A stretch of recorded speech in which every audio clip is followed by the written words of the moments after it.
Saatnya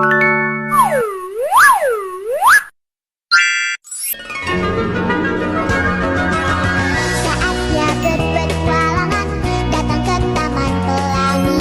Bersama teman-teman semua, yuk kita saling membantu. Aku punya tas berlari dengan si Joko. Bergegaslah ayo berpetualang. Perkenalkan, nama saya Muhammad Hanif Robani. Hari ini saya akan mempresentasikan tugas kelompok 1 yang berjudul penganggaran modal dan penganggaran kas. Jadi pertama, pengertian penganggaran modal adalah penganggaran modal, capital budgeting adalah proses sistematis yang dilakukan perusahaan untuk merencanakan, menganalisis, dan memilih proyek-proyek investasi jangka panjang yang melibatkan pengeluaran modal besar seperti pembelian mesin, pembangunan pabrik, pengembangan produk baru, dan akuisisi aset tetap lainnya. Tujuan utama dari penganggaran modal adalah memastikan bahwa investasi yang dilakukan perusahaan dapat memberikan nilai tambah atau keuntungan finansial di masa depan. Proses ini mencakup penilaian arus kas masuk dan keluar dari proyek, analisis kelayakan keuangan, dan pemilihan proyek berdasarkan metode evaluasi tertentu seperti NPV, Net Present Value, IRR atau Internal Rate of Return, dan Payback Period. Penganggaran modal sangat penting karena keputusan investasi jangka panjang ini bersifat strategis dan berpengaruh besar terhadap arah pertumbuhan, daya saing, dan keberlangsungan perusahaan. Selanjutnya ada tujuan penganggaran modal. Pertama, menilai kelayakan investasi. Penganggaran modal digunakan untuk menilai apakah suatu proyek investasi layak secara finansial. Proyek yang diusulkan harus menghasilkan pengembalian yang lebih besar dan biaya investasi yang dari biaya investasi yang dikeluarkan. 2. Memaksimalkan nilai perusahaan. Tujuan utama penganggaran modal adalah untuk memaksimalkan nilai perusahaan bagi pemegang saham. Dengan memilih proyek yang menguntungkan, perusahaan dapat meningkatkan laba dan nilai pasar saham lainnya. 3. Mengoptimalkan alokasi sumber daya. Penganggaran modal membantu perusahaan untuk mengalokasikan sumber daya terbatas seperti modal dan tenaga kerja secara lebih efektif dan efisien, memilih proyek yang memberikan keuntungan yang terbesar. 4.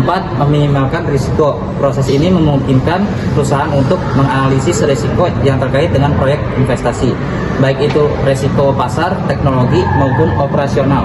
Dengan ini, perusahaan dapat memilih proyek yang meminimalkan risiko keuangan kerugian. 5. Mengelola arus kas. Perusahaan penganggaran modal juga bertujuan untuk memastikan bahwa investasi yang dilakukan dapat mendatangkan arus kas yang stabil dan positif dalam jangka panjang, yang sangat penting untuk kelangsungan operasi perusahaan. 6. Merencanakan pertumbuhan jangka panjang. Dengan melakukan penganggaran modal, perusahaan dapat merencanakan dan mengambil keputusan strategis yang akan mendukung pertumbuhan perusahaan dalam jangka panjang seperti ekspansi kapasitas produksi atau pengembangan produk baru. 7. Menghitung dan memantau pengembalian investasi. Tujuan lainnya adalah untuk menghitung pengembalian yang diharapkan dari investasi seperti dalam bentuk tingkat pengembalian internal IRR atau nilai sekarang bersih NPV, dan memantau hasilnya setelah proyek dijalankan. 8. Meningkatkan keputusan pembayaran pembiayaan penganggaran modal, membantu dalam merencanakan bagaimana proyek-proyek tersebut akan dibiayai, apakah melalui ekuitas, utang, atau kombinasi keduanya, serta mengevaluasi dampaknya terhadap struktur modal perusahaan. Lanjut ke materi selanjutnya, ada karakteristik penganggaran modal. Bersifat jangka panjang yang menyangkut dana besar, sulit dibatalkan setelah investasi dilakukan, mempengaruhi struktur keuangan dan operasi perusahaan.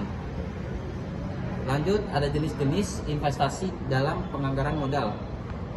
1. Investasi ekspansi. Expansion investment bertujuan untuk memperluas kapasitas produksi atau memasuki pasar yang baru. Contoh, membangun pabrik baru untuk meningkatkan produksi barang karena permintaan pasar yang meningkat. 2. Investasi penggantian dilakukan untuk mengganti aset tetap lama yang sudah tidak efisien, rusak, atau ketinggalan teknologi. Tujuannya adalah meningkatkan efisiensi operasional atau mengurangi biaya. Contoh, mengganti mesin lama dengan mesin otomatis yang lebih hemat energi. Ketiga, investasi peningkatan efisiensi investment. Bertujuan untuk meningkatkan produktivitas dan efisiensi tanpa menambah kapasitas produksi. Biasanya berfokus pada pengurangan biaya operasional jangka panjang, contoh menginstal sistem manajemen energi atau peralatan hemat bahan bakar. 4. Investasi kewajiban hukum atau regulasi mandatory or compliance investment. Investasi yang harus dilakukan untuk mematuhi peraturan pemerintah, standar keselamatan kerja atau lingkungan. Tidak selalu memberikan keuntungan langsung, tapi wajib dilakukan. Contoh pemasangan alat pengendali limbah sesuai peraturan lingkungan hidup. 5. Investasi penelitian dan pengembangan. Bertujuan untuk mengembangkan produk atau teknologi baru agar tetap kompetitif di pasar. Biasanya berisiko tinggi dan membutuhkan waktu lama. Oke guys, jadi cukup sekian pemaparan dari saya. Selanjutnya akan dilanjutkan oleh Astri. A few moments later. Baik, terima kasih untuk Hanif. Saya Astri Anggrani Putri. Melanjutkan pemaparan materi yang telah disampaikan oleh Hanif. Selanjutnya saya akan membahas tentang tahapan penganggaran modal. Yang pertama ada identifikasi peluang investasi. Yang kedua ada estimasi arus kas atau cash flow. Untuk yang ketiga ada evaluasi proyek menggunakan metode tertentu. Untuk yang keempat, seleksi dan pengambilan keputusan investasi. Yang kelima, ada implementasi proyek. Untuk yang keenam, monitoring dan evaluasi hasil investasi. Selanjutnya, ada metode evaluasi investasi. Yang pertama, ada payback period atau PP. Untuk mengukur waktu yang dibutuhkan untuk mengembalikan investasi awal, kelebihan mudah digunakan, kekurangan tidak memperhitungkan nilai waktu uang. Untuk yang kedua ada net present value, selisih antara nilai sekarang dari arus kas masuk dengan investasi awal. NPV kurang lebih dari 0, proyek layak. Kelebihan memperhitungkan nilai waktu uang. Untuk kekurangannya perlu estimasi tingkat di konto yang tepat. Yang ketiga adalah internal rate of return, tingkat pengembalian yang membuat NPV sama dengan 0. Kelebihannya adalah memberikan tingkat keuntungan proyek. Untuk kekurangannya bisa menyesuaikan, bisa menyesatkan jika proyek punya arus kas tidak normal. Yang keempat adalah profitability index atau PI, rasio antara nilai sekarang arus kas dengan investasi awal. Kelebihannya adalah cocok untuk membandingkan proyek dengan dana terbatas.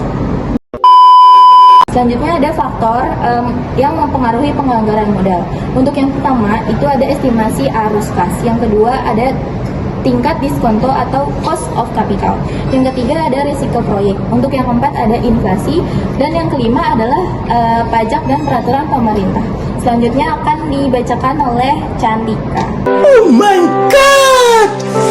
Wow! Baik, terima kasih Astri. Selanjutnya akan dilanjutkan oleh saya, Cantika. Saya di sini ingin melanjutkan materi mengenai penganggaran kas. Penganggaran kas yaitu cash budgeting, merupakan proses perencanaan arus kas masuk dan keluar dalam suatu periode tertentu guna memastikan bahwa perusahaan memiliki likuiditas yang cukup untuk menjalankan operasional sehari-hari, untuk membayar kewajiban serta menghindari kekurangan atau kelebihan kas. Dengan kata lain, penganggaran kas adalah alat untuk manajemen keuangan yang digunakan untuk memantau dan mengendalikan arus kas perusahaan agar tetap sehat secara finansial.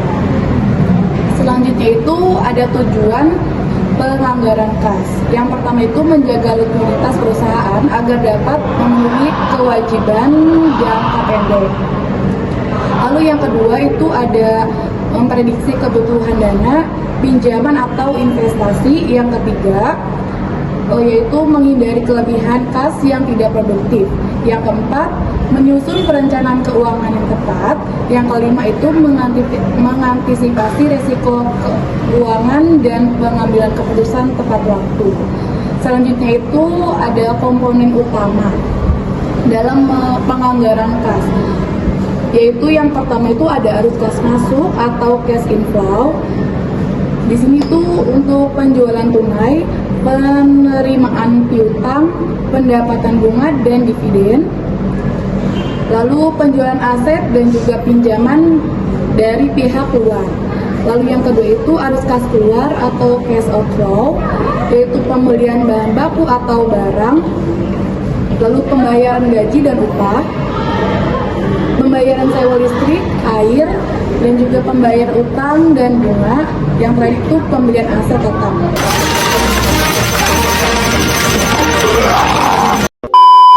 A few inches later. Selanjutnya itu di sini ada manfaat penganggaran kas. Manfaat penganggaran kas yang pertama yaitu menjadi alat bantu dalam pengambilan keputusan manajerial, lalu itu untuk membantu menyusun strategi pembiayaan dan investasi jangka pendek, lalu untuk mengurangi kemungkinan terjadinya defisit atau surplus kas yang ekstrim. Lalu selanjutnya memberikan gambaran real time tentang kondisi kas perusahaan. Selanjutnya di sini juga ada langkah-langkah untuk menyusun penganggaran kas. Di sini langkah yang pertama itu untuk menentukan periode anggaran, bulanan, triwulan atau tahunan. Lalu yang kedua itu untuk mengestimasi arus kas masuk dari berbagai sumber. Yang ketiga itu mengestimasi kas keluar berdasarkan kewajiban dan rencana pengeluaran. Yang keempat itu menghitung saldo kas setiap periode. Lalu yang kelima menganalisis selisih, surplus atau defisit dan mengambil keputusan pembayaran atau investasi.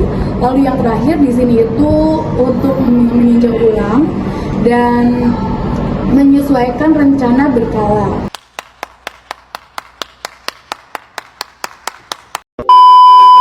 Oke, baik, jadi segitu saja ya materi yang kita sampaikan. Kurang lebihnya mohon maaf. Di sini saya Cantika Triandini, Hanif dan Astri pamit mengundurkan diri. Oke, jadi demikianlah pembahasan kita hari ini mengenai dua aspek penting manajemen keuangan, yaitu penganggaran kas dan penganggaran modal. Melalui penganggaran kas, kita belajar bagaimana merencanakan dan mengelola arus kas agar perusahaan tetap likuiditas dan mampu memenuhi kewajiban jangka pendek. Sementara itu, dengan penganggaran modal, kita memahami pentingnya mengevaluasi proyek investasi secara cermat agar keputusan yang diambil dapat memberikan nilai tambah bagi perusahaan dalam jangka panjang. Semoga materi ini bermanfaat dan dapat diterapkan dalam kegiatan bisnis atau organisasi Anda masing-masing. Terima kasih atas perhatian dan partisipasinya. Sampai jumpa di sesi berikutnya dan tetap semangat mengelola keuangan secara bijak. Terima kasih. Terima kasih.